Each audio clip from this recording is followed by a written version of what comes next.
மானஸ் பக்கங்கள். Hi friends, இது மாலிகாவின் கேளுங்க கதை கேளுங்க. மானஸ் எழுதிய வானவில் நெஞ்சங்கள், அத்தியாயம் 146. நந்தினி தங்கள் அறைக்குள் செல்ல அங்கே மாதேஷ் கோபமாக அமர்ந்திருந்தான். அவனிடம் பேசலாமா வேண்டாமா என்ற யோசனையிலேயே சில அடிகள் தள்ளி அப்படியே நின்றிருந்தாள் நந்தினி. அவள் வருகையை அறிந்தும் அவள் பக்கம் தன் பார்வையை திருப்பாமல் அமர்ந்திருந்தான் மாதேஷ். சிறிது நேரம் பொறுத்து பார்த்தவள் அங்கிருந்து செல்ல முனைந்தாள். மித்ராவுக்கு முரளியை எப்படி தெரியும்? மாதேஷ் கேட்டதும் சட்டென்று நின்றாள். அவன் முகத்தை பார்க்க இன்னும் அவன் அவள் பக்கம் திரும்பவே இல்லை. ஆனாலும் அவன் கேட்ட கேள்விக்கு பதிலை கூறினாள் நந்தினி. மித்ராவை ஃபோன்ல கூப்பிட்டு பேசியிருக்காரு. ஓ, இதையே என்கிட்ட சொல்லல? சில நொடிகள் அவளிடம் மௌனம். உன்னதான் கேட்டேன். அப்போதும் அவள் முகத்தை அவன் பார்க்கவில்லை. ஆனால் அவனுடைய அதட்டலான கேள்வியில் பயந்து பதிலளித்தாள் நந்தினி. நீங்க தான் என் கூட கொஞ்ச நாளா சரியா பேசுறதில்லையே. இப்பொழுது அவன் அமைதியாக இருந்தான். மீண்டும் கொஞ்ச நேரம் அவன் ஏதாவது பேசுவான் என்று அமைதியாக பார்த்து கொண்டிருந்தவள் அவன் எதுவும் பேசவில்லை என்றதும் அங்கிருந்து நகர்ந்தாள். மித்ராவோட காலேஜ் ஃபர்ஸ்ட் இயர்ல என்னாச்சு? அந்த கேள்வியில் அவள் உடல் தூக்கி வாரி போட பயத்தோடு தன் கணவனை பார்த்தாள். அவன் இப்பொழுது எழுந்து நின்று அவளைத்தான் கூர்மையாக பார்த்து கொண்டிருந்தான். 2 கைகளையும் பேண்ட் பாக்கெட்டிற்குள் விட்டு அமர்த்தலாக அவளை பார்த்து கொண்டு நிற்க அவன் அதட்டலில் உடல் நடுங்கினாலும் அவன் அழகை ரசிக்காமலும் அவளால் இருக்க முடியவில்லை. ஐயோ, கொல்றானே! இப்படிப்பட்டவனை பக்கத்துல வச்சுக்கிட்டு ஒண்ணுமே பண்ண முடியலையே. கடவுளே, உங்களுக்கு கருணையே இல்லையா? இவன் மேலே இருக்கிற ஆசைக்கு அப்படியே கட்டி பிடிச்சு என்று மனதிற்குள் அவள் பேசிக்கொண்டிருக்கும் போதே, கேட்டா பதில் சொல்ல தெரியாதா? அவன் அதட்டலில் உணர்வுகள் மாறி பயம் மட்டுமே இப்பொழுது குடிக்கொண்டிருந்தது. அவளை நோக்கி அவன் நடந்து வர அவள் பயந்து 2 அடி பின்னே நகர்ந்தாள். அவனும் கூர்மையான பார்வையோடு முன்னேறி வர அவள் இன்னும் பின்னே நகர்ந்தாள். ஒரு கட்டத்தில் சுவரில் மோதி நின்றுவிட்டாள். அவளுக்கு பயத்தில் உடல் எல்லாம் நடுங்கத் தொடங்கியது. அவள் அருகில் வந்தவன் நெருக்கமாக நின்று இரு பக்கமும் சுவற்றில் கையை ஊன்றி அவளையே பார்த்து கொண்டிருந்தான். இதுல அன்னைக்கு என்னென்ன டைலாக் எல்லாம் பேசுன நீ? என் மேல நம்பிக்கை இல்லையா? அப்புறம் இன்னும் என்னவோ சொன்னியே? ஆ, என்னை எப்பவும் இப்படித்தான் ஃபாலோ பண்ணுவீங்களா? சொல்லிவிட்டு அவன் அவளை முறைக்க அவளுக்கு கை கால்கள் உதறல் எடுக்க தொடங்கியது. நீ போட்ட ஆக்டிங்ல நான் உன்கிட்ட வந்து சாரி வர கேட்டேன். அடப்பாவி, இத்தனை வருஷம் கழிச்சும் எல்லாத்தையும் கரெக்டா ஞாபகம் வச்சிருக்கானே என்று மனதிற்குள் அவனை வறுத்து எடுத்து கொண்டிருந்தாள் நந்தினி. ம் என்றான் மிரட்டலாக. அதில் பயந்தவள் சட்டென்று கண்களை இறுக மூடிக்கொண்டாள். போச்சு போச்சு, இன்னைக்கே என்ன கொத்துக்கறி ஆக்காம விடமாட்டான். இந்த மித்ராவுக்கு ஹெல்ப் பண்ண போய் அவ இப்போ ஜாலியா கிரி கூட செட்டில் ஆக போறா. நான் தான் இந்த பைத்தியத்துக்கிட்ட மாட்டிக்கிட்டு முழிச்சுக்கிட்டு இருக்கேன். மனதிற்குள் ஓவென்று கதறி அழுது கொண்டிருக்க அவள் கன்னத்தில் இச்சென்று ஒரு முத்தம் வைத்தான் மாதேஷ். ஒரு நொடி அவள் இதயம் துடிப்பது நின்றது. நிகழ்ந்தது நிஜம்தானா என்ற சந்தேகத்தோடு சட்டென்று விழிகளை திறந்து அவனை மிரண்ட விழிகளோடு பார்த்தாள். தேங்க்ஸ், மித்ராவுக்கு சப்போர்ட்டிவா இருந்ததுக்கு சொல்லிவிட்டு அவளிடம் இருந்து விலகி நடந்தான். அவள்தான் நிகழ்வது என்ன என்பது புரியாமல் விழித்து கொண்டிருந்தாள். கதவின் அருகில் சென்றவன் அதை திறக்கும் முன் அவளை திரும்பி பார்த்தான். நீ கோபமா இருந்தா நான் உடனே சமாதானம் பண்றேன். ஆனா நான் கோபமா இருந்தா விட்டது தொல்லன்னு நீ ஜாலியா இருக்கல்ல என்று விட்டு அவள் பதிலையும் எதிர்பார்க்காமல் கதவை திறந்து கொண்டு சென்று விட்டான். சில நொடிகள் கழித்தே தன்னிலை அடைந்தவள், அடப்பாவி, நீ சமாதானப்படுத்தினா நான் திட்டவா போறேன்? அதே நான் சமாதானப்படுத்த உன் பக்கத்துல வந்தா கடிச்சு கொதறிட மாட்ட? அப்புறம் எப்படிடா உன்னை சமாதானம் பண்றது? பைத்தியம் பைத்தியம் என்று தலையில் அடித்து கொண்டாள் நந்தினி. மறுநாள் செல்லியம்மன் ஆலயத்தில் கிரி மித்ரா நிச்சயத்திற்கு நாள் குறிக்கப்பட்டது. எல்லோரும் சந்தோஷமாக சிரித்து பேசிக் கொண்டிருந்தனர். சாரங்கன், யசோதா, லிங்கேஸ்வரன் மூவரையும் அழைத்து விஷயத்தை பகிர்ந்து கொண்டான் முரளி. பின் எல்லோருமாக சேர்ந்து அம்மனை வழிபட்டனர். தீபாராதனை முடிந்து கையில் குங்குமம் கொடுக்கப்பட்டதும் எல்லோரும் அங்கிருந்து நகர்ந்தனர். மித்ராவின் விழிகள் அவசரமாக கிரியை தேடின. ஒரு ஓரமாக நின்று குங்குமத்தை எடுத்து நெற்றியில் அவன் வைத்து கொள்ள போக வேகமாக அவன் அருகில் சென்று அவன் கையை பிடித்து கொண்டாள். அவன் ஏன் என்பதை போல் புரியாமல் பார்த்தான். தன் கையில் இருந்த குங்குமத்தை எடுத்து அவன் நெற்றியில் வைத்துவிட சிறு புன்னகையோடு கண்கள் மூடி வாங்கி கொண்டான் கிரி. பின் கண்களை திறந்து மித்ராவை பார்க்க அவன் முன் தன் கையை நீட்டினாள். புரிந்து கொண்டவன் அதிலிருந்த குங்குமத்தை எடுத்து அவள் நெற்றியில் வைத்து விட்டான். மித்ராவின் முகத்தில் அவ்வளவு சந்தோஷம். அருகில் தோணில் மாட்டப்பட்டிருந்த கிண்ணத்தில் இருவரும் குங்குமத்தை போட்டுவிட தன் கைக்குட்டையை எடுத்து கையை துடைத்து கொண்டான் கிரி. அவளோ தடுமாறி நின்றாள். கச்சிஃபை எங்க வச்சேன் என்று யோசிக்கத் தொடங்கினாள். தன்னுடைய மஞ்சள் நிற சல்வாரில் குங்குமம் கரை ஆகிவிடக்கூடாதே என்று சுற்றுமுற்றும் அவள் பார்த்து கொண்டிருக்க, அவள் கையை பிடித்து இழுத்து தன் கர்ச்சீப் கொண்டு துடைத்து விட்டான் கிரி. திகைத்து போய் அவன் முகத்தை பார்த்தாள் மித்ரா.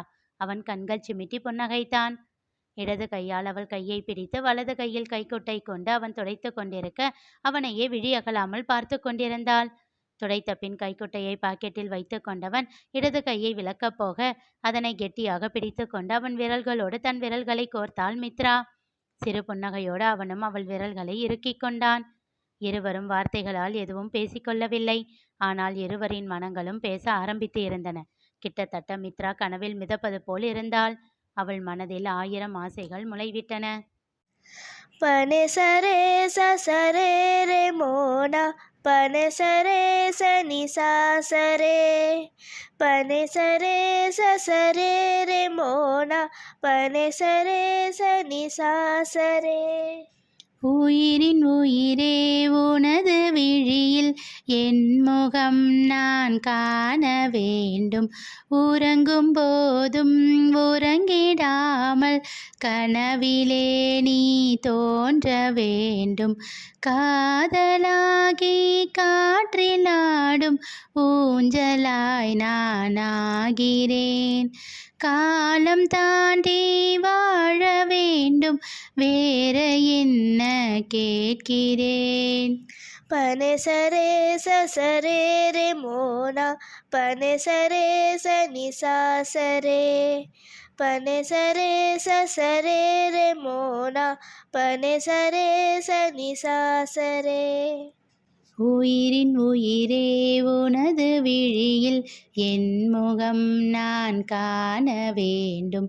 உறங்கும் போதும் உறங்கிடாமல் கனவிலே நீ தோன்ற வேண்டும். சாயங்காலம் சாயும் நேரத்தில் தோழி போல மாறுவேன். சோர்ந்து நீயும் தூங்கும் நேரத்தில் தாயை போல தாங்குவேன். வேறு பூமி வேறு வானம் தேடியே நாம் போகலாம். சேர்த்து வைத்த ஆசையாவும் சேர்ந்து நாம் அங்கு பேசலாம். அகலாமலே அணுகாமலே இந்த நேசத்தை யார் நெய்தது? அறியாமலே புரியாமலே இரு நெஞ்சுக்குள் மழை தூவுது. பனே சரே சரே ரே மோனா பனே சரே சனி சாசரே பனே சரே சரே ரே மோனா பனே சரே சனி சாசரே. உயிரின் உயிரே உனது விழியில் என் முகம் நான் காண வேண்டும்.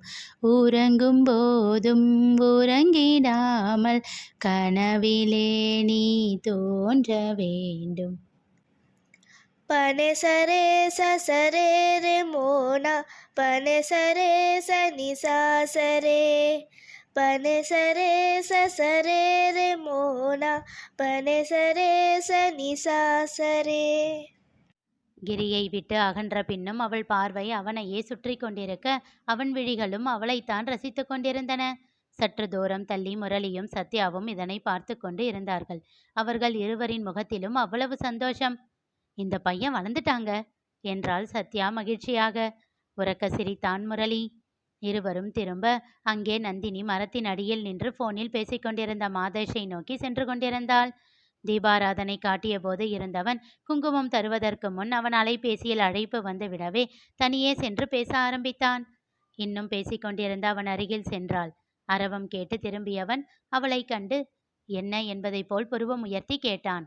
தன் கையில் இருந்த குங்குமத்தை நீட்டினாள் நந்தினி.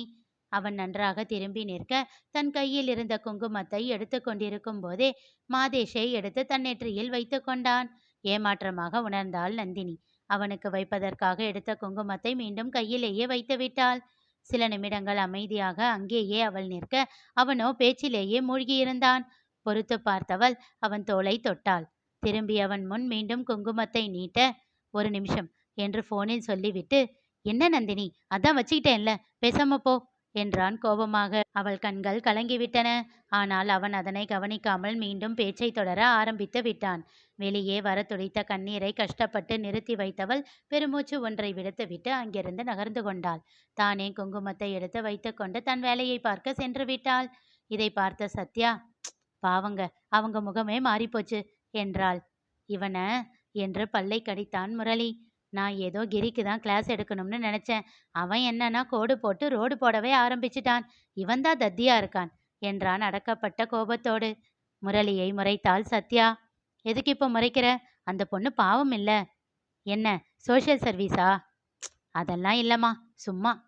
இங்க பாருங்க, என்ன வேணும்னாலும் பண்ணுங்க. கிரியோட கல்யாணத்துல பிரச்சனை எதுவும் வரக்கூடாது, சொல்லிட்டேன். இப்போது முரளி அவளை அழுத்தமாக பார்த்தான். சரி சரி, உங்களுக்கு தெரியாததா என்று இளித்தாள் சத்யா. ஆனாலும் பார்த்து ஜாக்கிரதை, அவரை பார்த்தா கொஞ்சம் முரட்டுத்தனமா தெரியுது என்றாள் சத்யா இறங்கிய குரலில். ம் என்றதோடு நிறுத்தி கொண்டான் முரளி. மீண்டும் அவன் பார்வை மாதேஷை தீண்டியது. ஏனோ எல்லார் கண்ணுக்கும் டெரராக தெரியும் மாதேஷ் அவன் கண்களுக்கு மட்டும் குழந்தையாகவே தெரிந்தான். சிறு புன்னகை ஒன்று முரளியின் உதட்டில் அரும்பியது. Murali with Madhesh, Murali versus Madhesh. நிகழப்போவது என்ன தெரிந்து கொள்ள தொடர்ந்து கேளுங்க, கதை கேளுங்க. மீண்டும் சந்திப்போம்.